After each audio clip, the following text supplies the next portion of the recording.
Good morning, good afternoon, or good evening. Bonjour, bon après-midi ou bonsoir et bienvenue à cette session d'information sur la mise en œuvre des exigences du Fonds mondial en matière d'assurance qualité des produits de santé. Vous pouvez suivre ce webinaire en anglais, français et espagnol. Veuillez faire clic sur le bouton de l'interprétation en bas de votre écran pour sélectionner votre langue de préférence.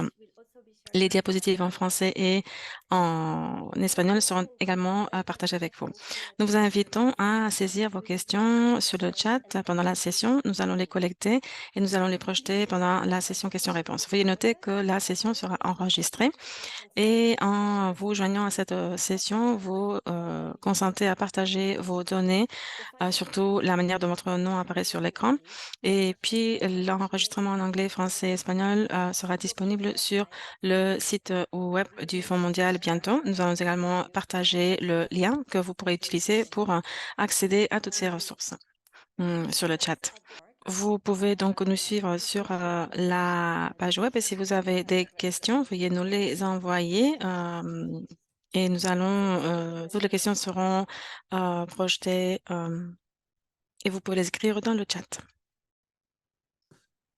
So the objective of this session is to L'objectif de cette session est de présenter les exigences concernant l'assurance qualité des produits de santé.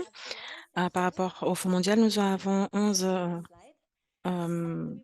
points à traiter dans cette réunion et après nous avons une session questions-réponses à la fin de la session.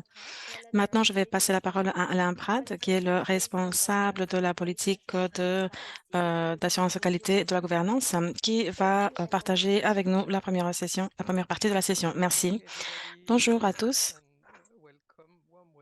et bienvenue à cette formation. Mon rôle aujourd'hui sera de présenter brièvement des informations de contexte et afin de vous familiariser avec les différentes exigences d'assurance qualité et les différentes dimensions que nous utilisons pour présenter ces exigences. La première dimension concerne les produits. Comme vous pouvez le voir, nous avons un grand éventail de produits que nous couvrons avec ces exigences. Nous avons les produits pharmaceutiques, nous avons les polytérs correspondantes aussi, les produits de diagnostic, les dispositifs médicaux. Et ici, nous avons différents types de dispositifs médicaux. Historiquement, nous fournissons et nous achetons beaucoup de préservatifs et de lubrifiants. Ensuite, vous pouvez voir aussi l'impact de la pandémie de la COVID-19. Nous avons dû mettre en place des exigences concernant les EPI et les masques. Et puis, nous contrôlons également les produits vectoriels. Slide suivant. Une autre dimension que nous utilisons souvent pour présenter nos exigences, c'est le cycle de vie des produits. Comme vous pouvez le voir, au début, nous avons la conception et le développement des produits, la fabrication, ensuite l'enregistrement par les autorités nationales, la sélection, le choix, l'achat, le stockage, la distribution. Ensuite, la distribution et l'utilisation, la pharmacovigilance, la surveillance du marché et l'entretien de l'équipement ou la fin de vie de certains produits. Alors, pour toutes ces différentes dimensions, nous avons également établi des exigences. Ce que nous soulignons dans cette diapositive, c'est justement les raisons derrière la raison qui explique toutes ces exigences. Je ne peux pas rentrer dans tous les détails, mais tout ceci est assez simple à comprendre. Bien sûr, si le produit n'est pas correctement conçu, ensuite la qualité du produit ne sera pas assurée. Si la fabrication n'est pas bonne, si le fabricant n'utilise pas de bonnes règles de fabrication, eh bien la qualité ne sera pas bonne. Si le stockage n'est pas bon, ceci aura un impact sur la qualité du produit. Et puis le manque de pharmacovigilance également peut résulter dans des événements de sécurité non identifiés, non signalés. Et ceci, bien sûr, peut entraîner des problèmes par la suite. Diapositive suivante. Voilà, ici nous vous rappelons les risques Et nous vous rappelons en particulier le scénario de risque que nous avons donc géré cette dernière année. Et vous avez certains exemples de problèmes de sécurité que nous avons dû gérer. Et voilà, c'est pour vous rappeler que ceci peut se produire dans les différentes catégories de produits, dans les différentes phases du processus. Par exemple, dans le cas de l'affaire de l'Eutégravir, il y a eu des avertissements qui ont été donc envoyés, mais qui n'ont pas été identifiés à temps. Et donc, dans ce cas, il faut renforcer la pharmacovigilance. Ensuite, nous avons eu des cas de pratiques de fabrication frauduleuse. Hum, Ensuite aussi des problèmes de stockage concernant des préservatifs, ce qui nous rappelle l'importance d'assurer à tout moment les principes de qualité. Voilà, cette partie concerne l'écosystème d'assurance qualité. J'essaierai d'expliquer un petit peu cet environnement complexe qui est le nôtre. Ici, vous pouvez voir les différents acteurs que nous avons identifiés. Et franchement, à chaque fois, lorsque je présente cette diapositive, je reçois des commentaires parce qu'on me dit qu'il y a des liens manquants entre les différents acteurs. Alors, mon but n'est pas d'être complètement exhaustif, mais mon but est de simplement expliquer que oui, les équipes des livraisons, des supplies fait partie de ce complexe environnement institutionnel. Bien sûr, les fournisseurs, les acheteurs, les régulateurs, ensuite aussi du côté des pays, les entités de réglementation, les équipes de distribution, puis aussi les opérateurs nationaux, les programmes de maladies nationaux. Tout ceci veut dire qu'il est absolument important d'avoir une bonne communication. Et ceci explique des fois la complexité hum, des processus que nous sommes en train de mettre en œuvre. Et ceci peut également justifier le besoin de certaines améliorations. Vous pouvez voir les différents flux d'informations, d'une part, et puis le flux de produits, et ceci est indiqué de manière différente. Diapositive suivante. Ici, nous tenons à vous rappeler qu'il n'y a pas seulement un canal d'achat en fonction de chaque pays.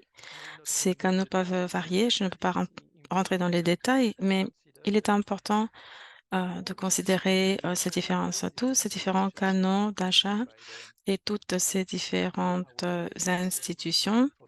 Par exemple, donc notre PSA qui travaille pour le MAG doivent donc mettre en place l'assurance qualité exigée, tout comme nos politiques le présentent. Il y a différentes entités, mais elles doivent toutes respecter ces exigences depuis le mécanisme de décentralisation, le mécanisme mis en place par les agences de l'ONU.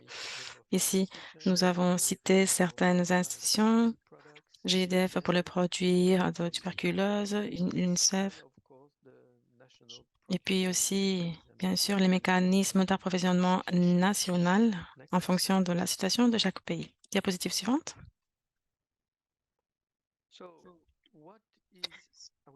Maintenant, ce qui se trouve au centre de ces exigences est justement la mise en place du mécanisme de conformité.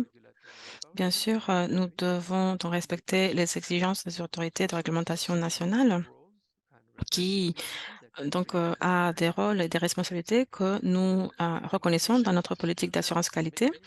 Ensuite, nous avons également l'autorité de réglementation rigoureuse.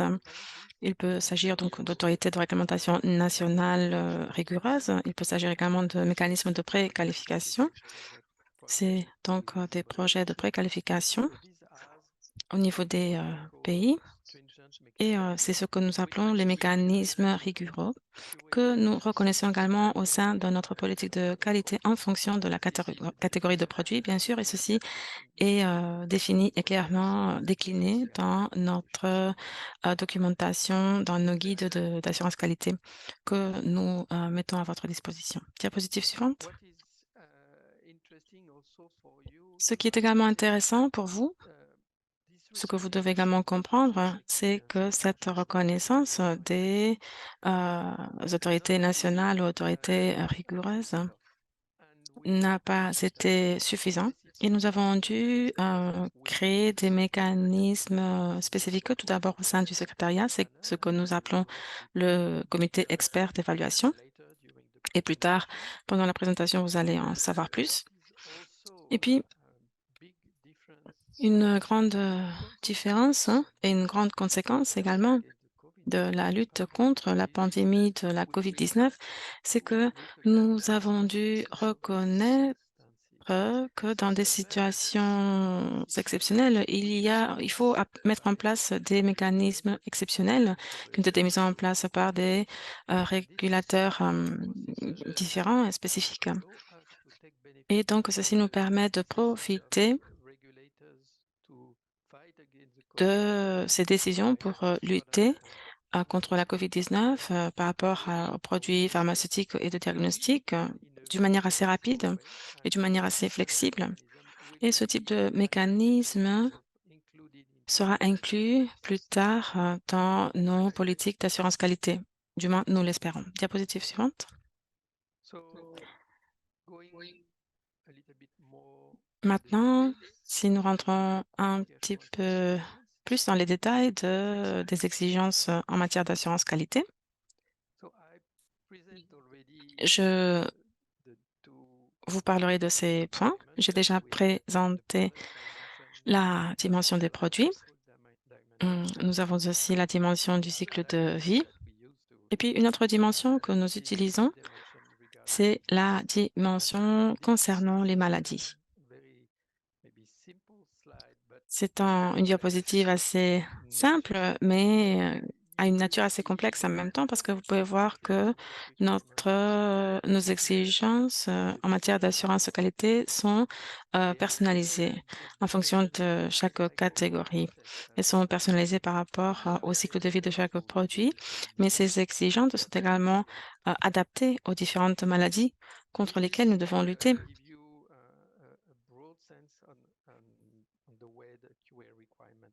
J'espère que ceci vous donne une bonne idée de la définition de nos exigences en matière d'assurance qualité. Slide suivant. Comme vous pouvez le voir ici, les différentes exigences en matière d'assurance qualité sont décrites dans différents documents, des documents différents dans des outils différents. Il y a une sorte de hiérarchie entre ces différents outils. Nous avons les politiques d'assurance qualité qui ont été approuvées par le conseil d'administration. Ensuite, nous avons ce que nous appelons le guide de gestion des achats et des stocks qui contient des recommandations additionnelles par rapport à la politique, des exigences additionnelles aussi, par exemple, dans le cas des préservatifs ou des équipements de protection individuelle qui n'ont pas été inclus dans la politique parce que actuellement il n'y a pas une politique indépendante pour ce type d'équipement de produits. Ensuite, il y a des exigences provisoires qui ont été développées, comme vous pouvez le voir, pour lutter contre la maladie de la COVID-19 et nous pensons qu'à l'avenir, notre rôle sera d'essayer de profiter de cette expérience afin de traduire certaines de ces exigences dans notre guide en matière d'assurance qualité pour développer encore plus les politiques dans le cas de certaines catégories de produits. Et puis aussi, de temps en temps, nous publions des notes d'information ou orientations qui aident les RP, les implémentateurs à remplir justement ou à respecter les exigences en matière d'assurance qualité. Bien sûr, nous ne voulons pas réinventer la roue et nous souhaitons profiter déjà beaucoup des recommandations développées par la OMS en cas de besoin. Dans certaines situations, peut-être nous devrons développer des notes d'information très spécifiques pour nos exigences en matière d'assurance qualité et nous devons peut-être essayer de convaincre les autres parties pour qu'elles considèrent aussi ces nouveaux développements Et dans le passé, dans certaines circonstances, nous avons développé des notes d'information pour les inspections pré-expédition, par exemple. Diapositive suivante. Hum, Une fois de plus, je ne peux pas rentrer dans tous les détails. Vous devrez euh, digérer petit à petit tous ces différents éléments. Mais comme je l'ai déjà dit, nous avons des exigences cliniques. En particulier, nous allons voir comment nous considérons les recommandations de l'OMS ou les recommandations de traitement de l'OMS ou pour la prévention contre le paludisme. Alors, nous avons les exigences en matière d'assurance qualité depuis l'enregistrement du produit, ensuite des exigences concernant les achats et en particulier, nous faisons donc référence aux normes de qualité de l'OMS. Ensuite aussi, nous avons des exigences concernant la préexpédition, le stockage, la pharmacovigilance, la conformité, et puis aussi des exigences pour que les RP soutiennent des activités de surveillance sur le marché et des gestions de déchets. Ce qui est un petit peu plus spécifique pour notre travail, c'est l'exigence de communication de l'information concernant les prix, donc toutes les transactions d'approvisionnement, pour avoir une meilleure visibilité sur les produits et d'où ils sont achetés. Diapositive suivante. Comme vous pouvez le voir ici, en fonction de différents mécanismes, nous avons résumé ici pour vous les différents types d'autorisation de mise sur le marché. Donc, à part pour les régulateurs médicaux nationaux, parce que dans ce cas, euh, mécanismes varient d'un pays à l'autre, mais ici, vous avez les différents mécanismes d'autorisation de mise sur le marché. Vous avez par exemple les autorités de réglementation rigoureuses, ensuite le programme de l'OMS, le comité d'experts d'évaluation, et nous allons en parler un petit peu plus tard. Diapositive suivante. Maintenant, je vais passer la parole à mes collègues et je reste à votre disposition si vous avez des questions plus tard. Merci. Merci, Alain. Bonjour, bon après-midi, bonsoir à tous. Maintenant, nous allons présenter plus en détail et d'une manière plus spécifique toutes ces exigences en matière d'assurance qualité et comment ceci est intégré pour assurer donc la qualité des produits de santé.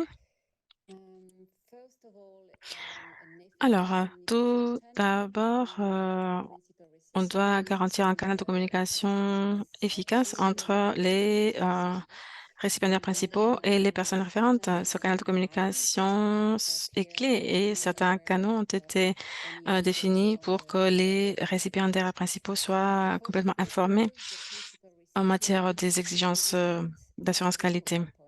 Le RP doit désigner un référent ACU comme point de contact privilégié dans chaque pays et cette personne doit être donc le point de contact pour toute question avec le fonds. Idéalement, cette personne référente doit comprendre idéalement les processus donc des produits, des approvisionnements, le contrôle de la qualité et cette personne doit avoir également une bonne connaissance de notre politique d'assurance qualité et de nos exigences. Essentiellement, le rôle de cette personne, c'est donc la collaboration avec les équipes nationales pour pouvoir donc assurer le lien avec le centre de pharmacovigilance, les laboratoires de contrôle. Ensuite, soutenir l'équipe du Fonds mondial pour contribuer aux enquêtes de non-conformité s'il y en a.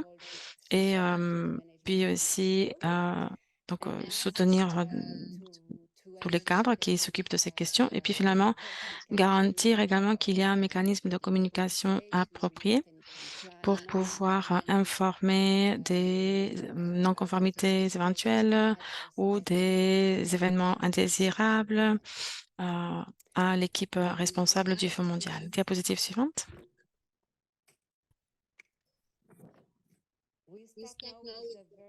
Nous allons maintenant passer à une partie très importante de notre formation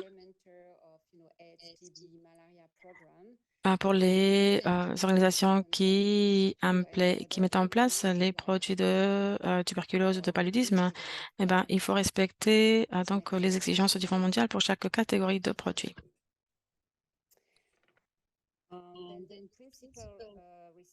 Alors, le récipiendaire principal doit autoriser l'achat de produits de santé seulement admissibles avec les financements du Fonds mondial. Ici, il est important de rappeler ce que cela veut dire, un produit admissible.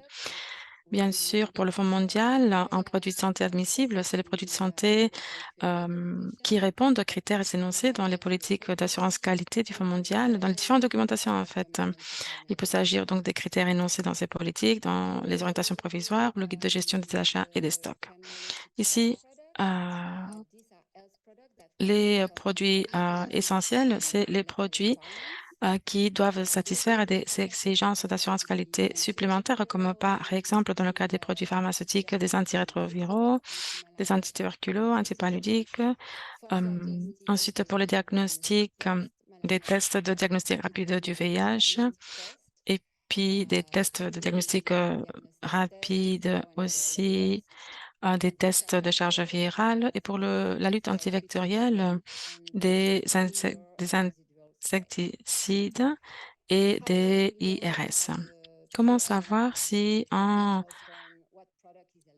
produit est admissible? Comment un RP ou une personne d'influence peut savoir si un produit est admissible ou pas? Parce qu'il y a des changements assez habituels. Eh ben, toutes ces informations et les catégories de produits, la liste de produits de santé admissibles sont publiées fréquemment. Et il y a des produits qui sont rajoutés sur la liste ou peut-être il y a des produits qui peuvent être éliminés de cette liste. Si c'est pour des raisons de qualité, nous allons publier une note d'information publique de manière générale ou seulement dans les pays impactés. Diapositive suivante.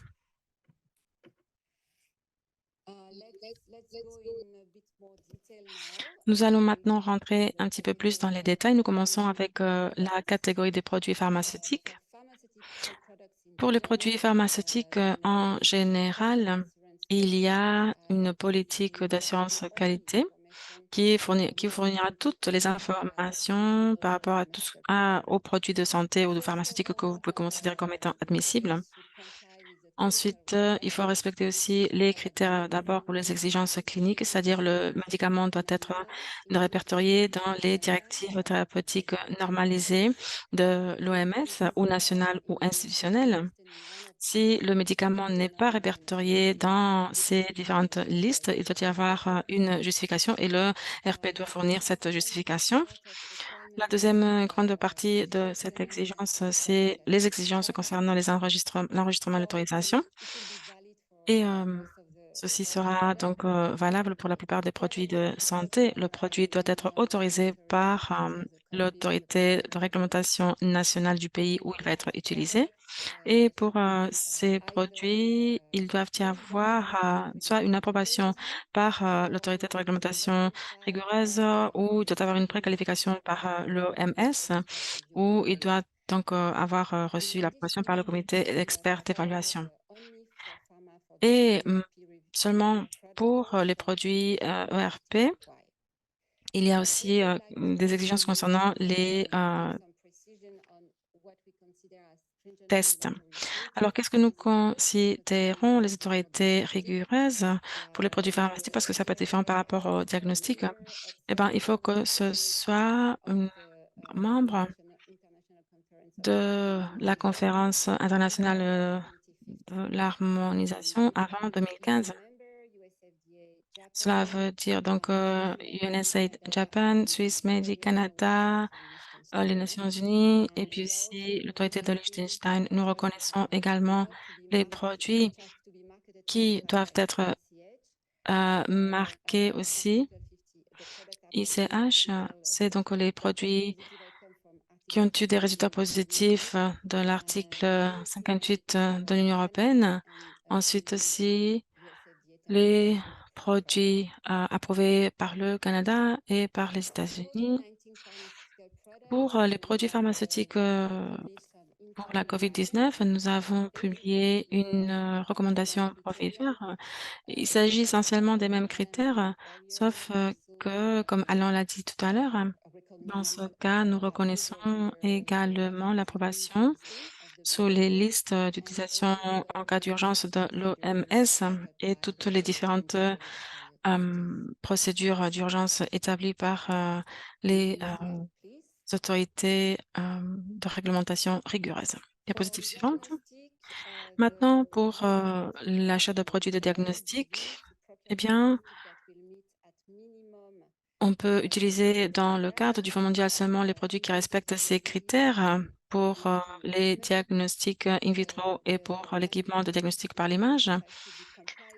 Le fabricant doit répondre les exigences de cette ISO ou tout autre système de qualité qui soit reconnu par les autorités de réglementation. Et pour d'autres diagnostics comme les microscopes, on doit respecter l'ISO 19. Par rapport à ces principes de base ou de manière complémentaire, qu'est-ce que nous appelons donc IVD critique? Eh ben, c'est pour le cas de l'hépatite, les infections avec syphilis, entre autres. Eh bien, d'autres traitements ou tests importants pour le traitement des patients, eh bien, il y a des exigences complémentaires, par exemple, respecter la loi nationale. Et puis, le diagnostic doit être préqualifié par l'OMS pour les produits pour tuberculose. Ils doivent être reconnus par le programme global de l'OMS ou autorisés par l'SRS et donc le membre fondateur de GSTF. Donc, des membres de l'Union européenne, l'Australie, le Japon, le Royaume-Uni et le Canada. Il y a aussi un mécanisme du Fonds mondial dans le cadre du panel d'experts. Et donc, il faut considérer aussi donc, des critères d'éligibilité pour ces diagnostics, ces tests de diagnostic clés. Et des fois aussi, il faut respecter des critères de pré-exposition. Comme pour les produits pharmaceutiques, ici, nous avons aussi une politique d'assurance qualité spécifique et vous devez consulter ce document également pour passer en revue tous les détails. Diapositive suivante. Comme Alain l'a également dit, il y a beaucoup d'autres documents à part donc la politique d'assurance qualité, comme par exemple les guides, les notes d'information, entre autres, qui ont été développés pour décrire les critères qui sont applicables pour tous les produits de santé, comme par exemple pour le contrôle ou les produits de lutte antivectorielle. La même chose, nous avons les exigences cliniques. Ensuite, nous avons donc les politiques nationales qui doivent être respectées ou les critères concernant la préqualification. Ensuite, le respect des lois nationales. Et puis, nous avons une liste de produits de lutte antibactérielle préqualifiés de l'OMS. Et à l'avenir, il y aura aussi la possibilité d'utiliser le mécanisme ERP pour avoir des produits antivectoriels admissibles pour l'approvisionnement. Nous détaillons ceci plus tard, mais pour tous les produits de lutte antivectorielle, les échantillonnages et les inspections sont obligatoires pour les préservatifs masculins et féminins. L'UNFPA a un rôle très important. C'est une agence de l'ONU qui travaille dans cette dimension. Donc, les préservatifs masculins et féminins doivent remplir les spécifications établies dans les recommandations de cette agence de l'ONU. Évidemment, ces produits doivent être en conformité avec les législations nationales, bien sûr. Surtout, la plupart des, préservatifs que nous fournissons sont en conformité avec, la préqualification de l'UNFPA, mais de toute manière, il y a tout un ensemble de recommandations et de critères, pour, nous assurer que le produit est admissible. Vous pouvez vous-même lire cette, diapositive et vous pouvez vous référer également aux guides de l'UNFPA qui sont très clairs. Ensuite, par rapport, aux dispositifs médicaux, je ne pourrais pas rentrer, dans les détails. Vous savez qu'il y a différents, classes en fonction du risque de ces médicaments, de ces dispositifs médicaux et en fonction des risques, nous avons différents niveaux d'exigence en matière d'assurance qualité. Et pour ceux qui ont un plus grand, risque, bien sûr, nous avons besoin de l'approbation de l'ARR, la préqualification de l'OMS ou l'avis du comité expert d'évaluation.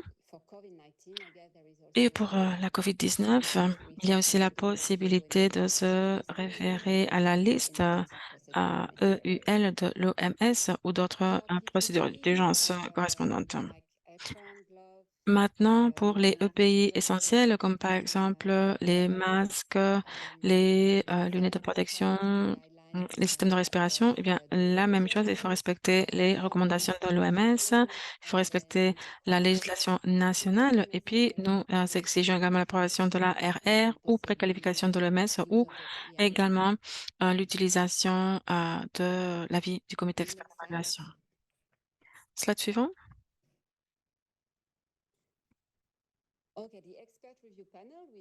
Le comité, expert, d'évaluation, nous l'avons déjà mentionné, tout à l'heure, mais bon, maintenant nous allons en parler avec un plus grand détail. Quel est le but de ce comité expert d'évaluation?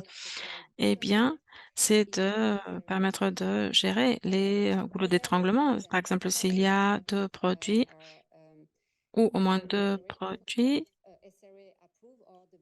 qui sont préqualifiés par l'OMS ou approuvés, autorisés par l'ARR. Dans ce cas, il y a un comité d'experts, qui est présidé par, l'OMS, ou hébergé plutôt par l'OMS, qui évalue les, risques et les bénéfices potentiels associés à l'utilisation de produits qui ne sont pas encore préqualifiés par, l'OMS ou autorisés par, l'ARR. Voici comment ça marche brièvement pour votre connaissance, générale. Mais sachez que régulièrement, nous, publions des appels à manifestation d'intérêt 2 fois par an et puis aussi des appels à manifestation d'intérêt ad hoc. Et la liste de produits inclus dans cet appel à manifestation est discutée, extensivement avec, des parties internes et externes, parties prenantes externes et internes. Et puis il y a des critères d'admissibilité très, détaillés, très bien détaillés. Ensuite, le produit doit être fabriqué conformément aux bonnes pratiques et le dossier doit être déjà soumis et accepté pour examen par, le programme de, PQ de l'OMS ou par une ARR. Donc, le dossier est évalué par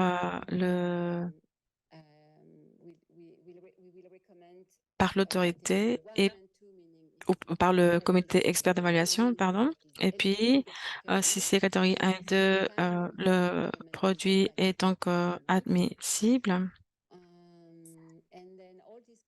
Tous ces produits qui reçoivent un résultat positif, du comité expert d'évaluation sont listés, sur la liste de produits admissibles que nous partageons avec vous, tous les trimestres. Diapositive suivante.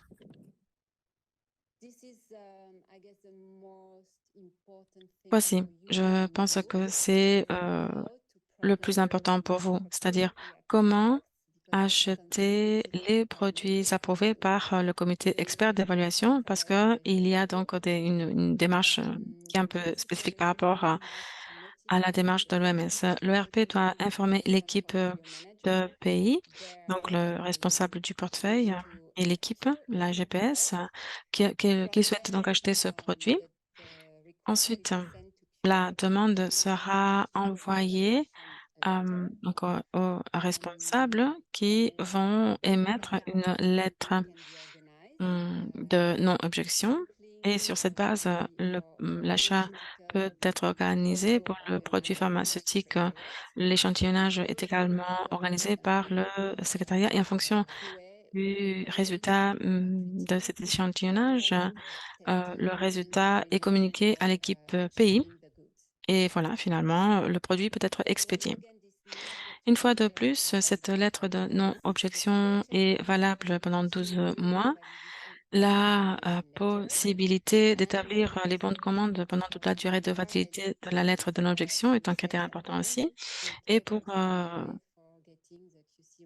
éviter donc des retards, il y a la possibilité de s'organiser pour pour établir des mécanismes un peu pour raccourcir un petit peu les délais. Diapositive suivante. Ici, vous avez quelques exemples d'histoires à succès du mécanisme du comité expert d'évaluation concernant les produits pour diagnostic et les médicaments.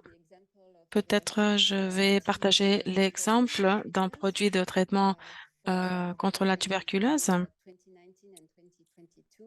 Entre 2019 et 2022, il y avait seulement une source d'approvisionnement. C'était rifampicine et isoniazide fabriqués par un seul fabricant et ceci était basé sur le résultat du CEE. Et pendant 2 ans, c'était la seule manière de pouvoir avoir accès à cette combinaison très importante pour la prévention de la tuberculose. Et c'était donc cette seule approbation qu'il y avait de la part du comité expert d'évaluation. Plus de 2 millions de bénéficiaires ont pu donc recevoir cette combinaison tellement importante grâce à ce mécanisme du comité expert d'évaluation. Slide suivant. Then, in addition to all these specific requirements for À part toutes ces exigences en matière d'assurance qualité pour ces catégories de produits, tous les produits, donc les produits diagnostics, antivecteurs, etc., eh ben, l'approvisionnement de ces produits doit respecter le modèle ou le système d'assurance qualité de l'OMS pour les agences d'approvisionnement, appelé MQAS. Ce MQAS décrit comment doivent être mis en œuvre les systèmes de gestion de la qualité que les entités chargées des achats doivent effectivement mettre en œuvre. Il peut s'agir des agences, des agents du service d'approvisionnement, mais voilà, ces MQAS doivent être respectés. Il y a différents modèles. Le principal est la préqualification des produits et des fabricants. Ensuite, les achats, le stockage, la distribution. Les récipiendaires principaux doivent s'assurer que qui peuvent respecter justement ces MQAS. Slide suivant. À part tout ceci, tout ce que nous avons déjà expliqué, il y a aussi des exigences concernant l'échantillonnage et les tests pré-expédition pour certaines catégories de produits. Pour résumer le tout, pour les produits pharmaceutiques, seuls les produits qui reçoivent un résultat positif du CEE feront l'objet de ces tests de pré-expédition. Les autres tests ne sont pas obligatoires pour les produits de diagnostic, pour certains produits EPI. Pour les préservatifs et les EPI, oui, les tests pré-expédition sont obligatoires. Pour les dispositifs médicaux, il n'y a aucune exigence. Et pour les produits de lutte antivectorielle, il y a donc un contrôle pré-expédition obligatoire. Le récipiendaire principal qui est responsable de, des tests pré-expédition, de la livraison, tout ça, doit partager les résultats avec le Fonds mondial à travers le PQR. Slide suivant. Cette diapositive explique de manière plus détaillée comment s'opérationnalise cette inspection et ce contrôle pré-expédition. Essentiellement, la responsabilité est du récipiendaire, la personne responsable est donc le récipiendaire principal ou l'agence d'approvisionnement, sauf dans le cas où c'est le secrétariat qui est le responsable. Ici, nous pouvons voir que les lots peuvent être systématiques dans le cas du premier batch et après, ça peut être aléatoire après le premier test systématisé. Et puis, le laboratoire est autorisé à faire ces tests et ce laboratoire doit évidemment être en conformité avec des règles internationales qui sont décrites dans ce tableau et dans les documents correspondants. Ici, vous avez toutes les références, donc vous pourrez trouver tous les détails dont vous aurez besoin. Diapositive suivante. Finalement, mais tout aussi important, une partie très importante, parce que si vous n'assurez pas une bonne pratique de stockage et de distribution, tous les efforts que vous avez faits avant, pendant la préqualification du produit, bien seront perdus. Et donc, pour tous les produits de santé, les récipiendaires principaux doivent se conformer au guide des bonnes pratiques de stockage et de distribution de l'OMS dans toutes les phases de la chaîne d'approvisionnement. Ceci est très bien expliqué dans le guide de gestion, mais les récipiendaires doivent garantir que toutes les parties prenantes vont respecter et être en conformité avec ces pratiques du GSDP. Bien sûr, il faut authority of the country. Also vérifier que les installations sont autorisées par les autorités nationales, les installations de stockage également qui respectent les normes des fabricants, parmi d'autres détails qui sont décrits dans les recommandations. Mais la meilleure pratique, c'est que les récipiendaires principaux organisent des audits indépendants pour sélectionner donc les meilleurs agents et les sélectionner de la meilleure manière possible. Je pense que j'ai terminé, effectivement, et maintenant je vais passer la parole à Stéphane Kimatou pour la fin de la présentation. Et merci pour votre attention. Merci Alain et Sandrine pour vos présentations. Je suis spécialiste de l'assurance de qualité pour les produits de lutte antivectorielle et maintenant je vais m'occuper des derniers points de la présentation. Nous allons commencer par la surveillance du marché et le contrôle de qualité. La surveillance du marché concerne les activités faites surtout par les autorités de réglementation des pays pour s'assurer que les produits sur le marché respectent les normes de qualité et les réglementations et les normes du pays. En tant que RP, on attend de vous que vous vous coordonniez avec l'autorité nationale pour superviser la qualité des produits qui sont achetés avec les ressources du Fonds mondial. Lorsque vous regardez lorsque vous allez regarder tous les différents documents en matière de qualité, pardon, vous devez regarder donc les documents de guide, les recommandations, tous les documents. Et bon, dans ce cas, pour les produits pharmaceutiques, il faut un contrôle de la qualité et ceci est de la responsabilité du RP et ceci doit être coordonné avec l'autorité nationale de réglementation. Ensuite, les produits de diagnostic, les préservatifs et les EPI, les dispositifs médicaux et surtout les dispositifs médicaux pour le COVID-19 ainsi que les produits de lutte antivectorielle. Certains des produits, comme ceci a été expliqué avant, peuvent également exiger des mesures d'atténuation complémentaires. Afin de nous assurer que,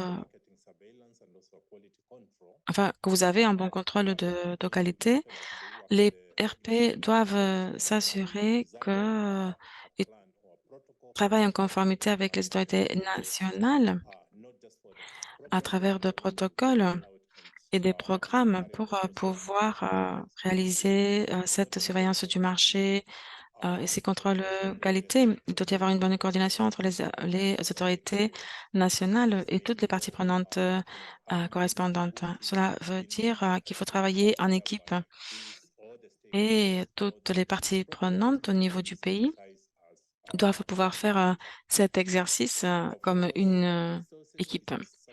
Bien sûr, les ressources est quelque chose que vous devez considérer lorsque vous établissez votre plan de surveillance et bien sûr, lorsque vous faites le choix des produits, lorsque vous établissez vos activités, c'est quelque chose que vous devez considérer.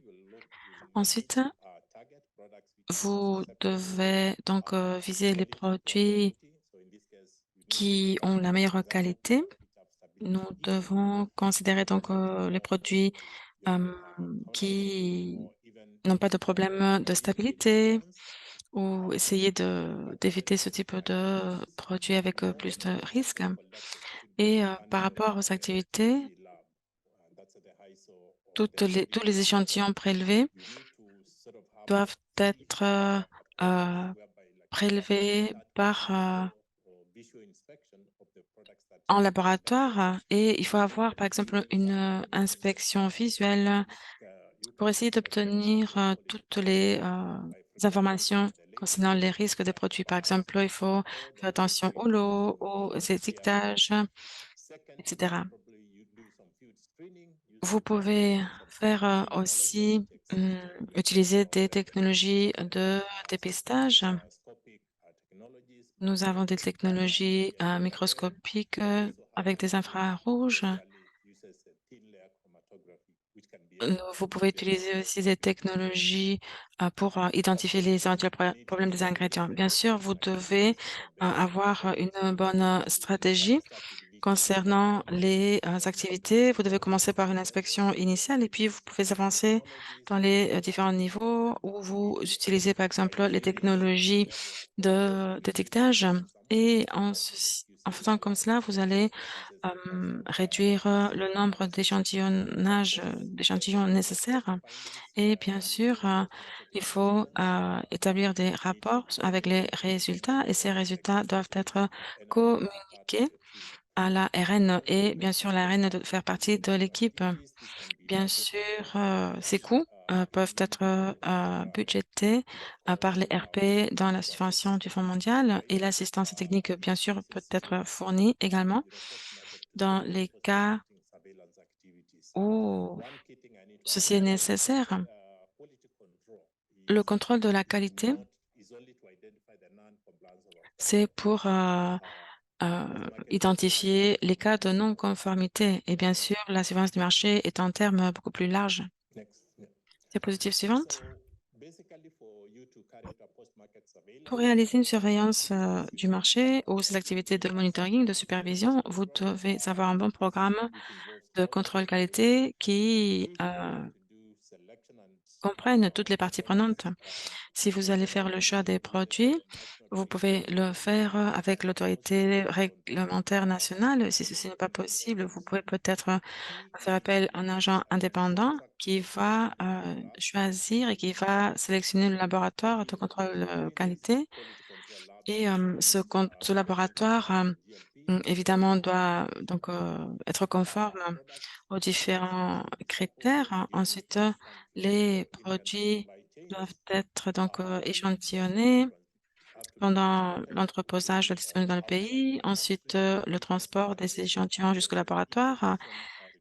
Si ce transport est nécessaire, assurez-vous également de respecter la loi des imports. Si vous devez donc transporter les produits depuis d'autres pays. Et puis, lorsque on réalise donc la gestion des résultats, s'il y a des cas de non-conformité, bien sûr, ceci doit être communiqué et doit être donc géré avec la RN. Tous les résultats doivent être communiqués au Fonds mondial. Bien sûr, tous les dossiers et toute la documentation doivent être garder, bien sûr, et conserver pendant au moins 7 ans. Et donc, il faut signaler toute non-conformité à l'ARN, mais aussi au Fonds mondial à travers l'équipe d'assurance qualité. Il y a différents formulaires que vous pouvez utiliser pour informer de ces cas de non-conformité et ceci sera mis à votre disposition. En ce moment, nous sommes en train de faire des révisions internes, mais tous ces formulaires sont mis à votre disposition. Maintenant, regardons la vigilance et la non-conformité. Bien sûr, quand nous parlons de la pharmacovigilance, il est très important de considérer la sécurité des produits sur le marché. Nous encourageons vivement les RP à soutenir l'ARN pour s'assurer du bon contrôle de ces actions et ceci, bien sûr, doit être communiqué. Nous avons un délai établi. Ces effets indésirables des médicaments doivent être signalés par l'ERP dans un délai de 5 jours ouvrables. Il y a des pays qui ont déjà établi des systèmes de pharmacovigilance et il y a des documents spécifiques justement pour communiquer ces informations. Ensuite, ces informations doivent également être communiquées au Fonds mondial et si vous avez besoin d'une assistance en termes d'enquête ou pour mettre en œuvre certaines décisions, eh bien, vous avez aussi le support de l'équipe d'assurance qualité du fonds à votre disposition. Ensuite, il y a aussi des mises à jour régulières sur les enquêtes de l'ARN et tout ceci doit être bien sûr partagé avec le Fonds mondial. Slide suivant.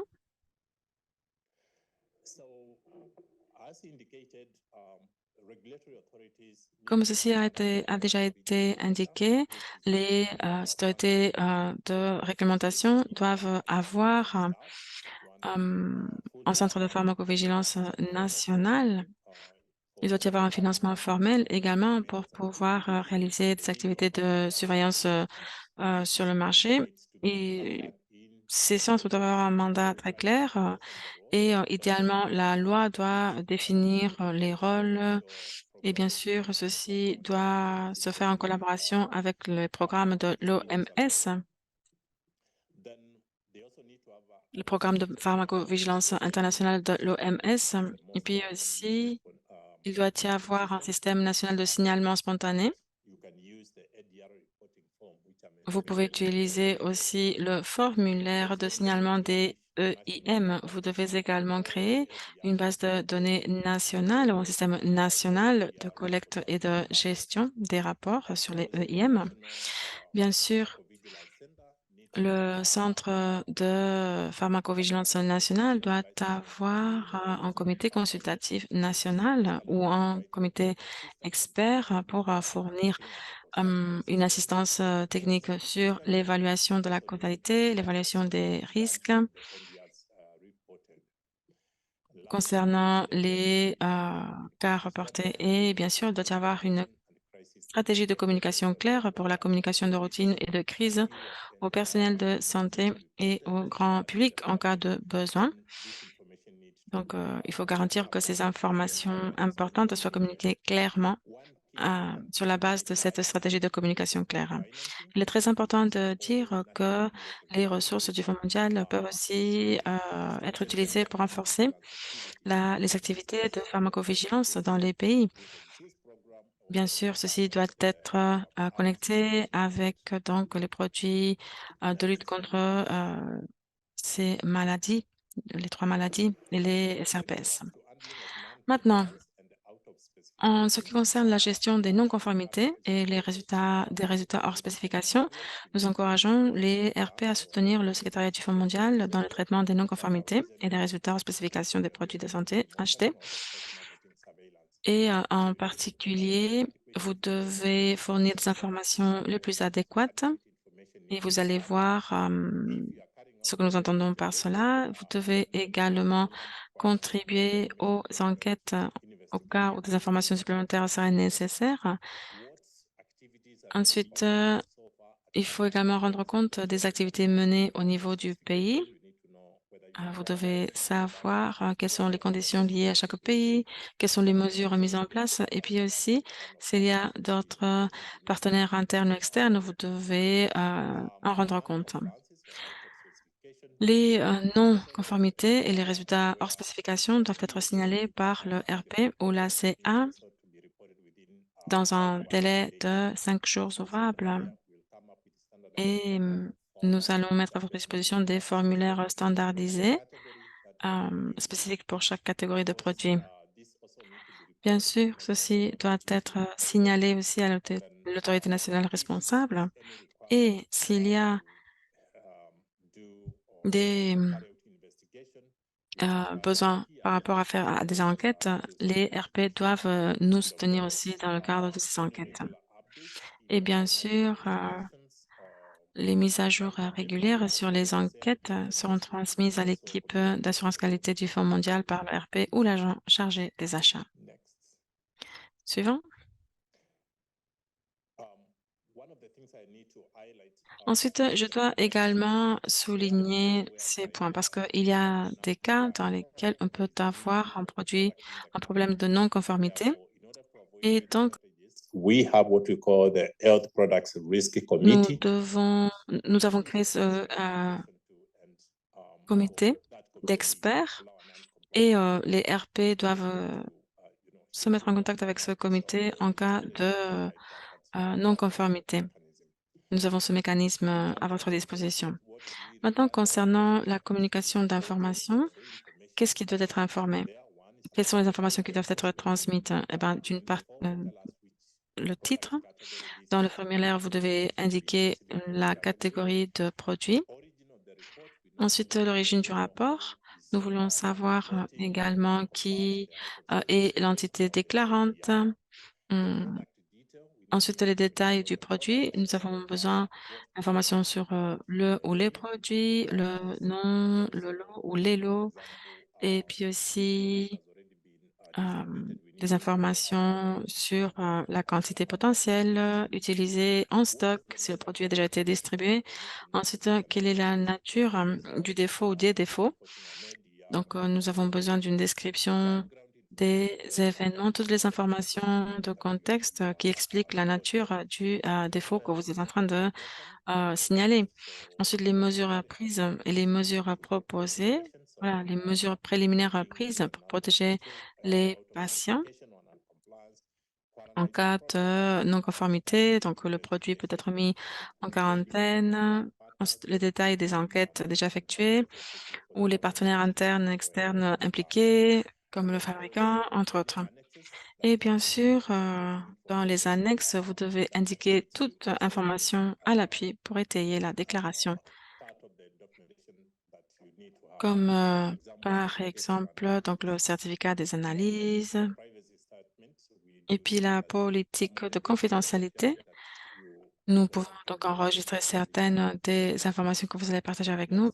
Et vous devez donc signer cette politique de confidentialité et la respecter. Maintenant, la gestion des déchets médicaux. Nous avons donc des produits qui sont endommagés. Donc, il est clair que nous avons besoin d'une bonne gestion de ces déchets médicaux.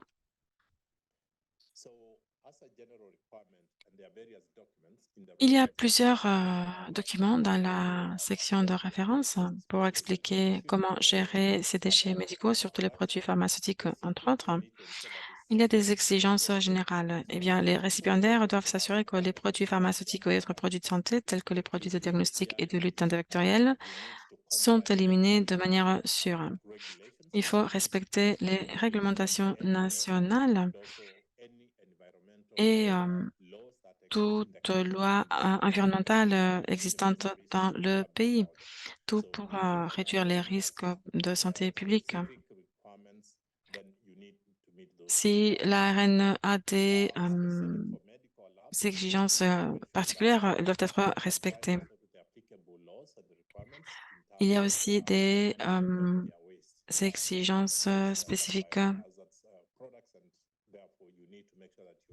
aux laboratoires médicaux. Vous devez toujours vous assurer que vous les respectez. Vous devez toujours assurer que vous avez une bonne gestion de la documentation pour pouvoir prouver que vous en avez fait une bonne gestion. Vous devez bien sûr garder tous les documents qui certifient que vous avez fait une bonne gestion des déchets médicaux. Je pense que Alain ou Sandrine ont déjà parlé du prix et de l'information sur les prix et sur la qualité. Le Fonds mondial a une base de données disponible publiquement en ligne avec toutes les transactions utilisées avec les ressources du Fonds mondial. Et donc, c'est une exigence pour les RP. Ils doivent informer et partager ces informations. En ce qui concerne les produits qui doivent être inclus, c'est donc le système d'information sur les prix et la qualité. Ici, il est important de savoir que si l'achat se produit à l'extérieur du MAG, c'est le RP qui doit faire cette communication de l'information. Et donc, si par rapport aux produits pharmaceutiques, par exemple, tous les produits essentiels doivent faire partie du système d'information sur le prix et la qualité, comme Sandrine l'a dit. Et les médicaments essentiels ne doivent pas être inclus. Pour les produits de diagnostic, oui, ils doivent être rapportés. Nous avons des DIV spécifiques, surtout pour le VIH, le paludisme, l'hépatite B, C, le syphilis et le paludisme. Ensuite, équipement de laboratoire pour diagnostic, oui, ceci doit faire partie de ce système d'information sur les prix et la qualité. Les préservatifs et les EPI également, oui. Les préservatifs et puis aussi les masques chirurgicaux et non chirurgicaux et les respirateurs. Ensuite, certains dispositifs médicaux pour le COVID-19, les classes C et D, et pour les produits de lutte antivectorielle, tous les produits doivent être signalés pour les M et les PI.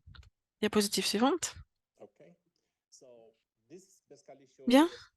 Ici, nous vous montrons essentiellement comment vous pouvez accéder à ce système de communication des informations.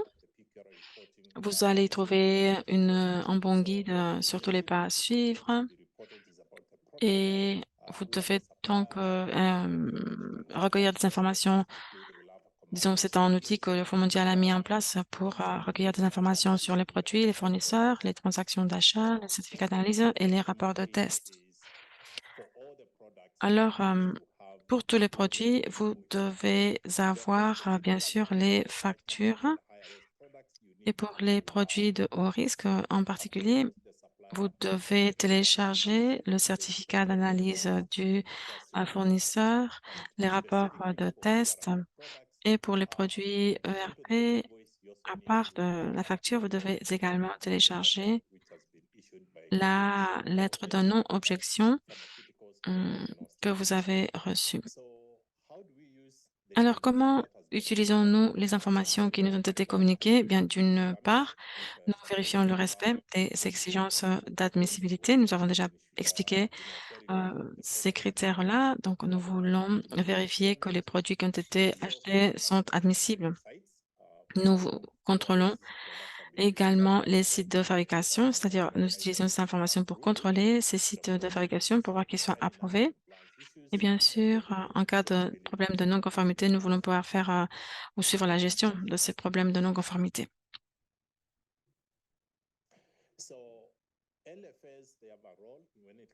Maintenant, les ALF ont des rôles, les agents locaux du fonds ont un rôle, par exemple la vérification des données du PQAR.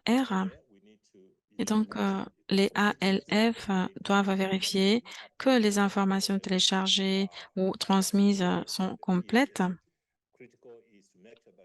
bien sûr, ils doivent vérifier que les produits qui ont été transmis, les informations concernant ces produits, les factures, etc. Il faut donc vérifier tous les éléments concernant les produits.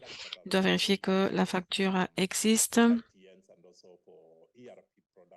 Et puis, ils doivent vérifier également que les documents correspondants ont été téléchargés. Donc, ils doivent s'assurer que les données transmises sont de très bonne qualité. Il y a également ils doivent également réaliser des services de vérification de la conformité en coordination avec l'équipe du Fonds mondial. Eh bien, certains ALF doivent réaliser ces vérifications, voir si les mesures exigées ont été mises en place. Ils doivent également vérifier si les pays ont réalisé les rapports correspondants, les vérifier. Maintenant, en ce qui concerne le renforcement du système de réglementation, à part ce travail avec les autorités de régulation, les RP doivent s'assurer que les capacités de réglementation nationale sont toujours renforcées.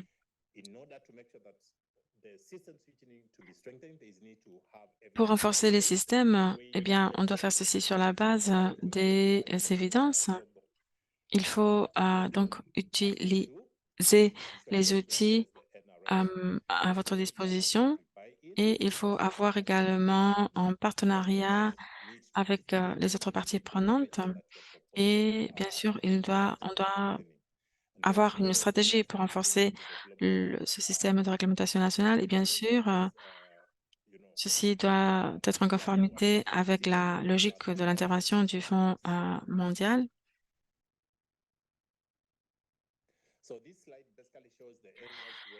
Ici, nous montrons les domaines dans lesquels le système de réglementation nationale peut être renforcé. Nous avons une note d'évaluation avec tous les détails, mais essentiellement, il y a donc la partie concernant le leadership et la gouvernance, la structure du système de réglementation, le système d'information sur la réglementation, le développement des effectifs, les méthodes et processus, etc. Nous avons également pour vous des références utiles. Nous avons notre site web de référence sur l'assurance qualité. Euh, la plupart des informations que nous avons partagées avec vous, vous allez les trouver ici, les références aussi. Et je pense que sur cela, je vais passer la parole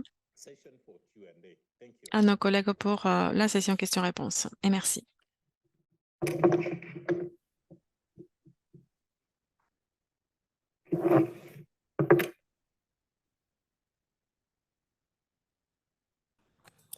Thank you very much, Stefan, for Merci the beaucoup, Stéphane, pour cette présentation. Maintenant, nous allons passer à la session questions-réponses. Nous avons déjà reçu plusieurs questions dans le chat. Et avant de passer la parole à Alain pour les questions-réponses, sachez que nous allons partager avec vous un questionnaire avant la fin de cette session et nous serions vraiment reconnaissants si vous nous donniez votre feedback avant la fin de cette session. Merci. Alors, voyons maintenant les questions. Alain. Oui, je vérifie quels sont les collègues qui vont répondre aux différentes questions, mais bon.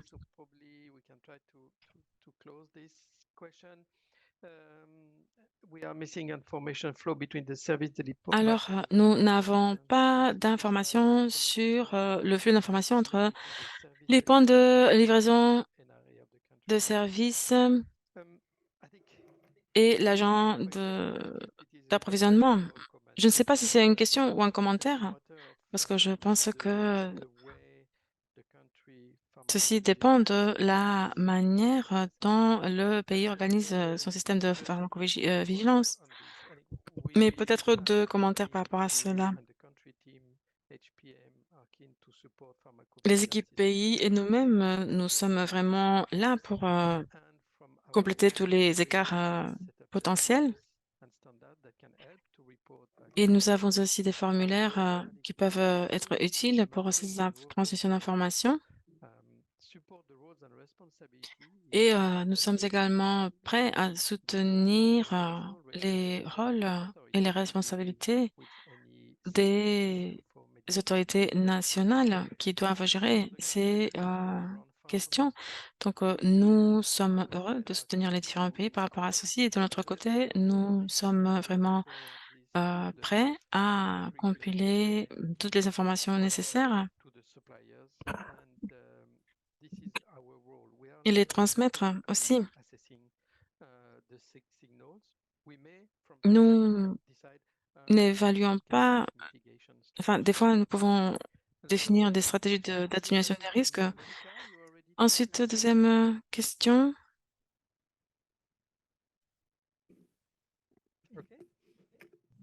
Yes, thank you, Alan. I think Merci, Alain. Je pense que la question 2 et 3 sont assez semblables, donc je vais y répondre en même temps. Concernant le fait de contacter la personne de contact, je pense qu'il y a un email général que vous pouvez utiliser pour signaler des problèmes de qualité, mais vous devez toujours indiquer le spécialiste de votre pays en copie pour que nous puissions contacter cette personne. Et je ne sais pas si Alain a déjà parlé de ceci, parce que maintenant l'équipe est très grande, mais nous avons plusieurs spécialistes pour différentes catégories. Et la même chose applique pour la question numéro 3,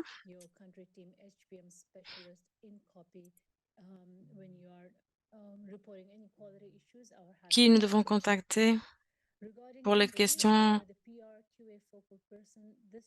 concernant la qualité. Eh bien, ceci n'est pas une exigence nouvelle. Ceci fait partie du guide PSM du Fonds mondial. Ce que nous avons fait l'année dernière, c'est répandre ou clarifier les rôles et les responsabilités de cette personne pour que ce soit plus facile, pour que les RP puissent identifier plus facilement ces personnes de référence au sein de leurs équipes. Lorsque nous avons considéré les processus de communication entre le secrétariat et les RP, surtout concernant les politiques d'assurance qualité et les actualisations des guides et des recommandations, il nous a semblé que des fois la bonne personne n'était pas donc touchée. Et l'une des manières avec laquelle nous avons essayé de résoudre ceci, c'est nous assurer que nous avions donc plusieurs personnes. Nous avons créé en fait une liste de distribution et depuis septembre 2022, l'équipe envoie directement les actualisations sur cette liste de distribution pour nous assurer que les personnes vraiment concernées reçoivent cette actualisation et ces informations. Ceci dit, ceci est un travail en cours de développement. Aujourd'hui, je pense que nous avons 100 subventions pour lesquelles nous avons déjà identifié ces personnes de référence et nous continuons à travailler pour actualiser ces listes. Et lorsque nous n'avons pas cette personne de référence, eh ben, le spécialiste continue de remplir ce rôle. Merci.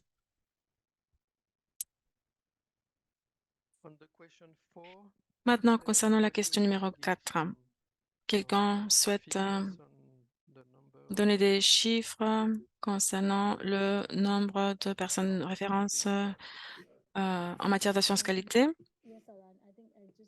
Oui, c'est environ, pas pays, mais 100, environ 100 subventions. Merci. Alors, je pense que je peux répondre à la question 5 sur les VID. Quelles sont les recommandations pour les DIV autocertifiés qui appartiennent à la catégorie de produits essentiels du Fonds mondial, spécialement lorsque l'Union européenne décide de prolonger la période de transition pour différentes classes de DIV-DM? Je ne sais pas si c'est possible, en fait, parce que notre catégorie de produits essentiels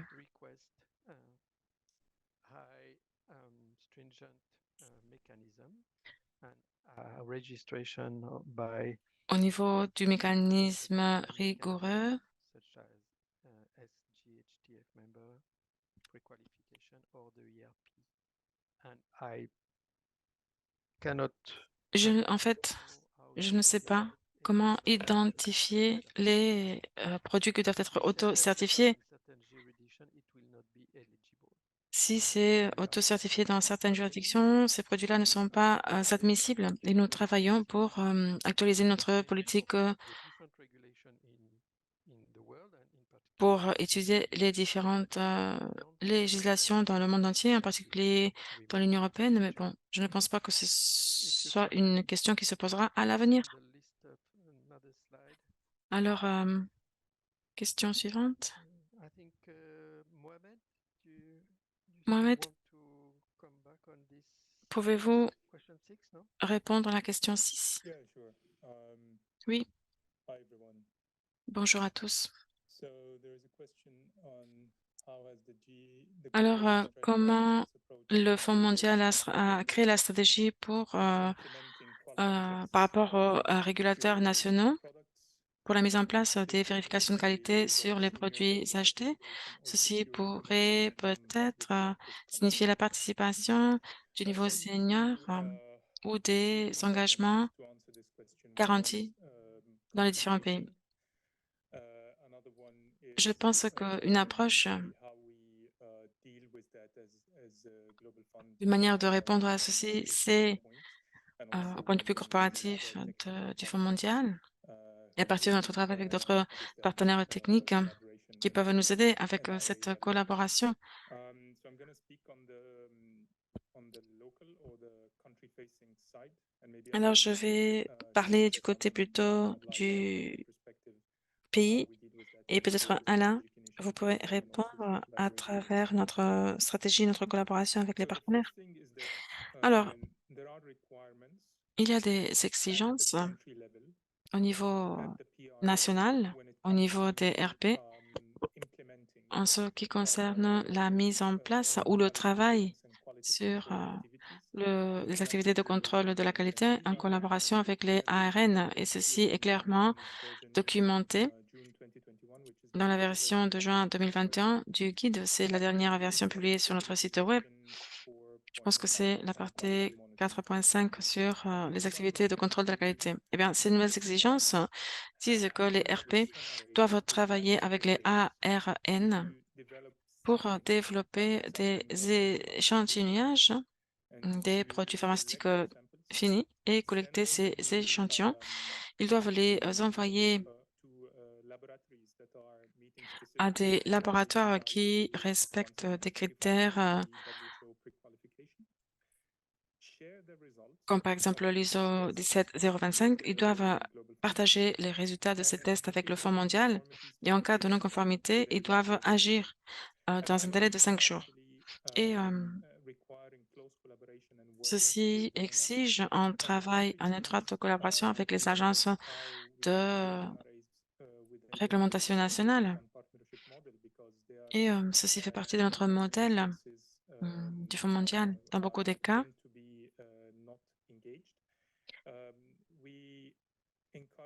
nous encourageons les RP à les inviter pour qu'ils soient partie aussi du mécanisme de contrôle national, qui participent également aux discussions pour la préparation des subventions. Et nous encourageons leur participation aux exercices au niveau national et aux tests également qui doivent être réalisés dans les laboratoires et bien sûr aux différentes décisions. Et s'il faut retirer les produits du marché, bien sûr, ils doivent porter le leadership de ces activités. Voilà, ce sont des exemples et ceci est vérifié lorsqu'on sélectionne une nouvelle RP. Et donc, toutes ces capacités sont là et sont mises en place. Et les agences de réglementation nationale travaillent sur la base de ce contrôle cette assurance de la qualité, nous avons de notre côté une équipe plus grande avec plus de spécialistes et ceci nous aide vraiment beaucoup au niveau de chaque pays pour pouvoir fournir un conseil technique par rapport à cette collaboration avec l'ARN et des fois pour travailler directement avec les ARN. Voilà pour ma part. Et par rapport à l'approche corporative, je ne sais pas si Alain souhaite rajouter quelque chose. Non, je préfère passer aux questions suivantes parce que vous avez déjà fourni beaucoup d'informations. Alors, la question sur la sécurisation du marché, vous voulez répondre? Yeah, sure. So majority of you, yeah. So then, in a nutshell, Oui, there are incentives brièvement, il y a des incitations to encourage pour manufacturers encourager to les register fabricants their products pour qu'ils enregistrent leurs produits big markets or markets where we sur des grands marchés ou sur des marchés seeing où a lot of impact nous voyons un grand impact fight against the disease. concernant la lutte contre les So, maladies. for example, in malaria, Par exemple, le paludisme en Afrique, c'est là qu'il y a la plus forte charge actuellement. C'est là que nous signons des accords cadres avec les fournisseurs.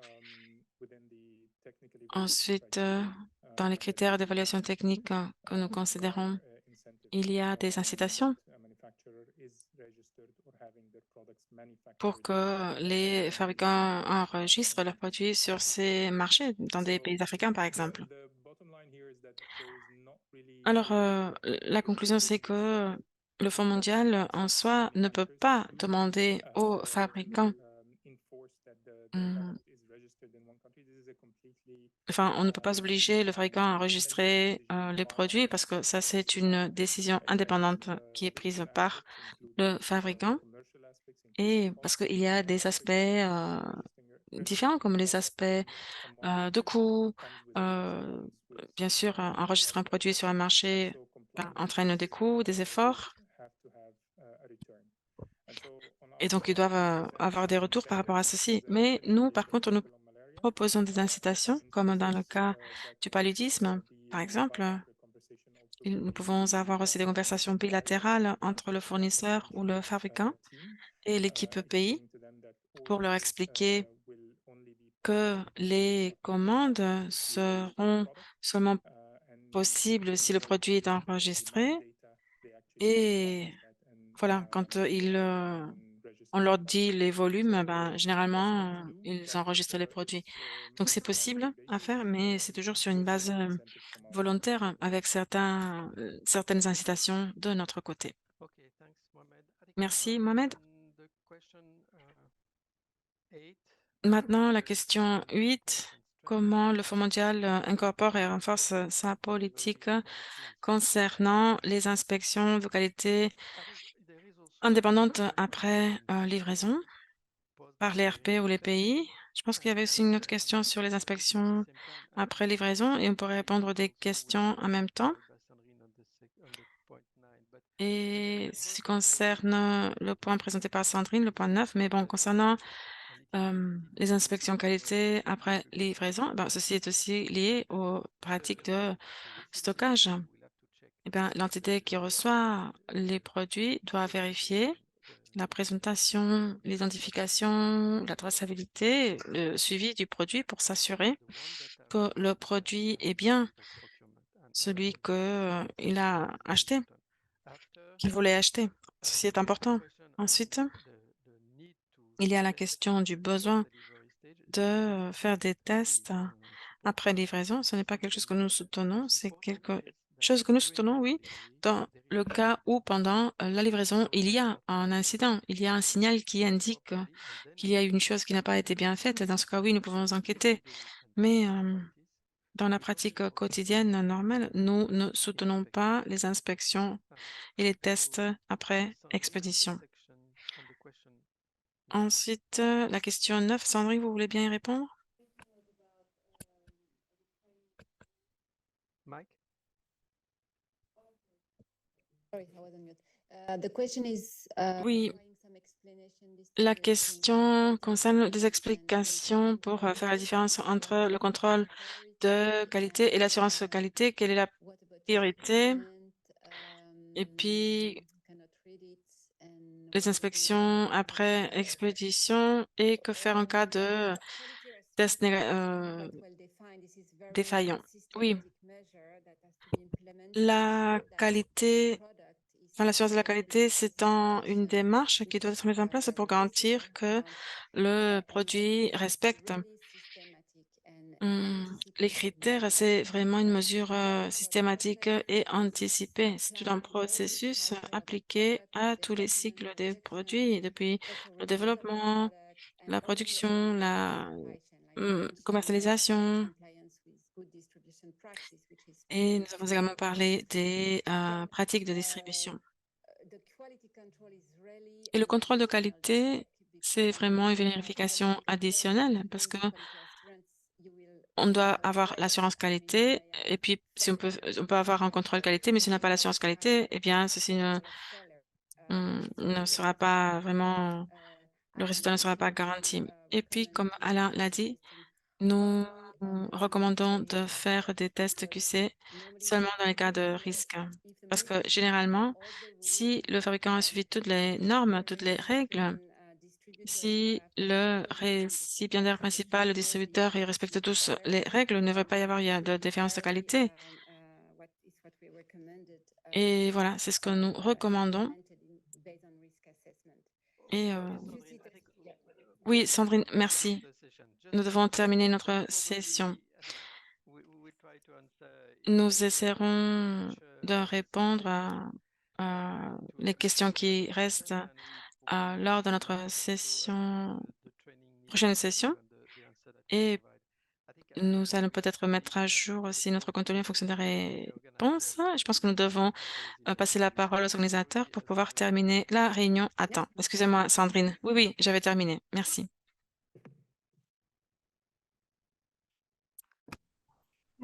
So we are now reaching the end of the session. Voilà, nous arrivons à la fin de notre session. Nous remercions les présentateurs et tous les participants. Merci de nous avoir rejoints aujourd'hui. Merci aux interprètes aussi. Et nous allons nous tenir une autre session la semaine prochaine.